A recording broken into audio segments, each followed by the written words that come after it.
Selamat pagi Bapak Ibu, teman-teman pensiunan. Kita lanjutkan lagi tentang Unilever. Kemarin kita bahas tentang return on equity.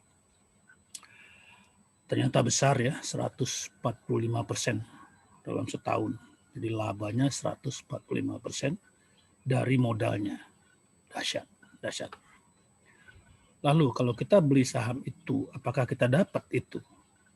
Laba seperti itu, 140%. Ya enggak.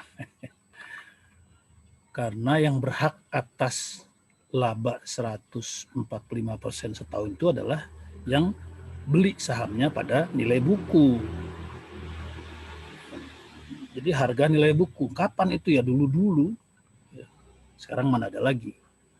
Jadi yang kita beli sekarang-sekarang ini adalah puluhan kali lipat, berpuluh-puluh kali lipat dari nilai buku. Jadi ya dapatnya lebih kecil. Nah, puluhan kali lipatnya ini dinyatakan dalam angka PBV, price to book value. Kemarin sudah kita bahas. Jadi kalau misalnya PBV-nya 50 kali, ya, maka yang kita dapat adalah 145% dibagi 50. Ya tinggal 2,5% kurang lebih. Gitu.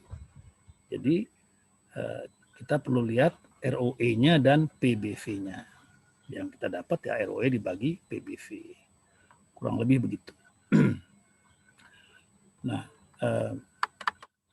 sekarang mari kita bayangkan kalau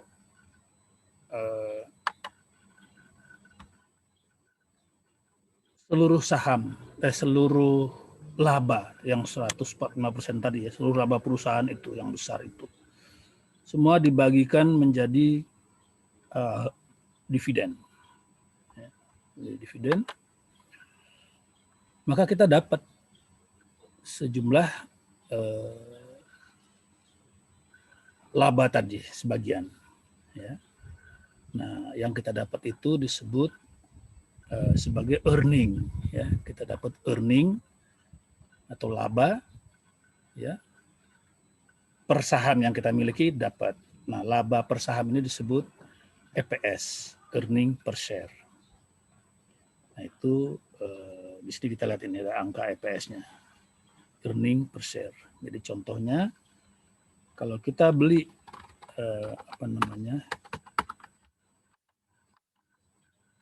saham ini di tahun 2020, ya, akhir tahun 2020 pada saat itu harganya adalah 7.350. Ya.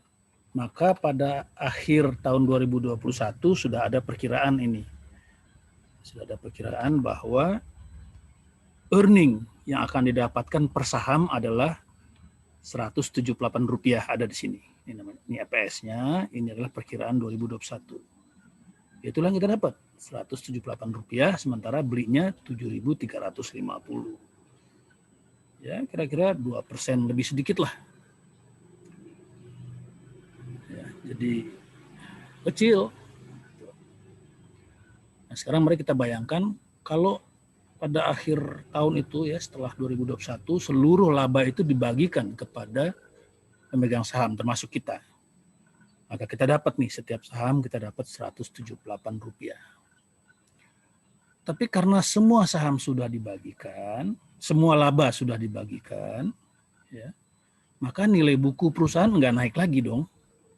Itu kan kenaikan nilai buku perusahaan itu kalau ada laba. Kurang lebihnya begitu. Jadi kalau laba semua sudah dibagikan kepada pemegang saham, maka nilai buku tetap. Nah, kalau nilai buku tetap, ya, harganya di pasar gimana? Ya, tergantung PBV tadi. Tergantung apresiasi pasar terhadap saham itu. Kalau pasar menganggap ya stabil aja, maka PBV-nya tetap, price to book value tetap, maka harga saham tidak naik. Jadi ya kita dapat dividen aja tanpa ada apresiasi atau kenaikan dari harga saham. Gitu. Tapi kalau ternyata pasar menganggap wah ini prospek bagus masa depan nih, ya, entah ada apa, maka harga saham bisa naik. Saat itu kita bisa jual dan kita dapat lebih dari dividen tadi.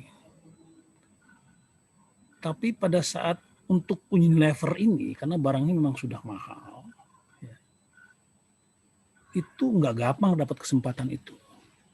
Dapat kesempatan membeli pada saat perusahaan prospeknya bagus ke depan. Ya. Kecuali ada cuaca khusus atau ada manuver dari pedagang besar. Nah, sekarang manuver ini sedang terjadi, yaitu ada pedagang besar yang jualan. Karena dijualan banyak, harga jatuh. Ya, sudah 8 bulan ini harga jatuh terus, karena ada pedagang besar yang jualan terus. Kenapa dia jualan? Ya kita nggak tahu. Ya, bisa aja dia tahu sesuatu tentang Unilever, masa depan Unilever, sehingga dia kabur duluan. Bisa juga dia lagi butuh uang. Ya. Butuh uang bukan berarti lagi bangkrut, bisa aja dia lagi tertarik pada bisnis lain. Mungkin ke kripto, mungkin ke Amerika, mungkin ke komoditi, kita nggak tahu. Tapi intinya ada pemegang saham besar, ya, pedagang besar, atau investor besar yang jualan terus menerus sehingga kemudian harga jatuh. Lah kalau jualan kok terus menerus? Ya karena mungkin dia jualnya banyak. Kalau dijual sehari sekaligus, harganya akan murah sekali dia jual. Dia nggak mau juga. Makanya dia jualnya sedikit-sedikit. Ya, sehingga butuh waktu berbulan-bulan sampai dia merasa cukup jualan. Nah, saat seperti ini sebetulnya kesempatan.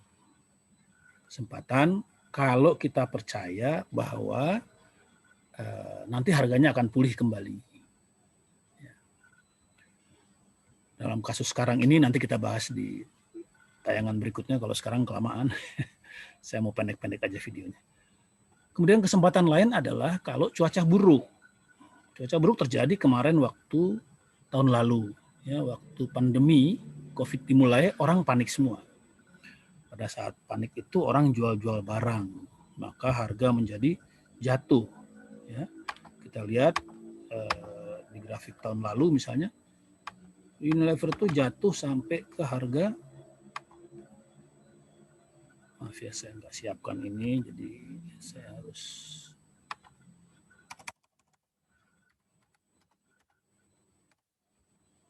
ini. Kita lihat setahun ke belakang, ya, supaya kelihatan apa yang terjadi di saat mulainya COVID itu. Nah ini dia.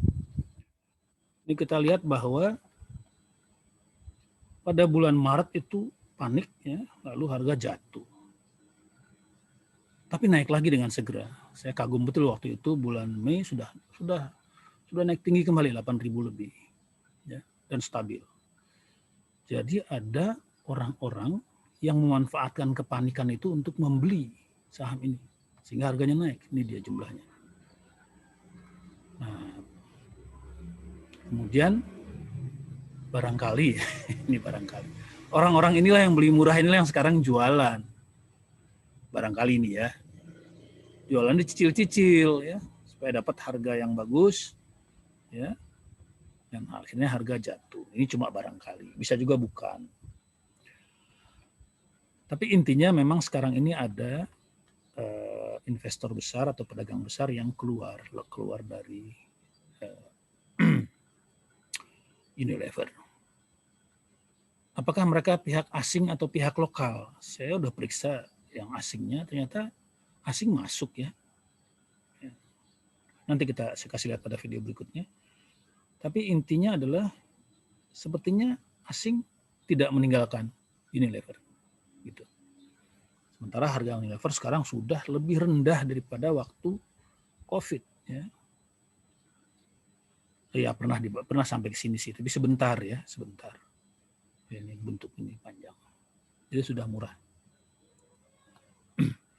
Jadi intinya mau sampaikan itu, kalau untuk Unilever, atau kita beli harga mahal, kita simpen dan dapat earning per share, laba per share.